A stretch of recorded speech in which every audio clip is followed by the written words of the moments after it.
கர்த்தர் நல்லவர். இதை பார்த்து கொண்டிருக்கிற உங்கள் ஒவ்வொருவருக்கும் சொல்லுகிறேன், கர்த்தர் நாம் அனுபவிப்பதற்கு சகல நன்மைகளையும் நமக்கு சம்பூர்ணமாய் கொடுக்கிறவர்.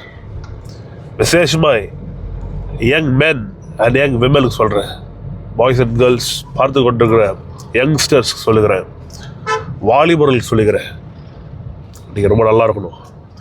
நீங்கள் அனுபவிப்பதற்கு சகல நன்மையும் கர்த்தர் தர்றார். இப்போவே விசுவாசிங்க. கண்டிப்பாக எல்லாரும் கார்கள் வாங்கணும், எல்லோரும் சொந்த வீடுகள் கட்டணும். போதும், கஷ்டப்பட்ட காலம்லாம் முடிஞ்சு போச்சு. கர்த்தரை விசுவாசிப்போம், எழும்பணும், மேலே எழுப்பி வரணும். முந்தின ஜென்ரேஷன் ஆட்கள் சொன்ன பொய்களை நம்பி நம்ம வாழ்க்கையை கெடுத்துக்கூடாது. நம்மலாம் யோசுவா கேலப் போல் சுதந்திரிக்கிற கூட்டம்.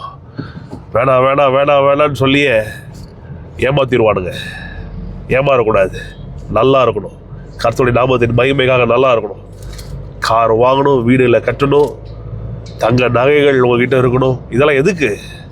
தேவ ராஜ்யத்திற்கு, தேவனுடைய காரியங்களுக்கு இதெல்லாம் நீங்கள் பயன்படுத்தணும். கர்த்தர் தொடர்ந்து உங்களை ஆஸ்வதிப்பாராக. Dear young people, God loves you and I love you so much. Be rich for Jesus. Love you so much. God bless you.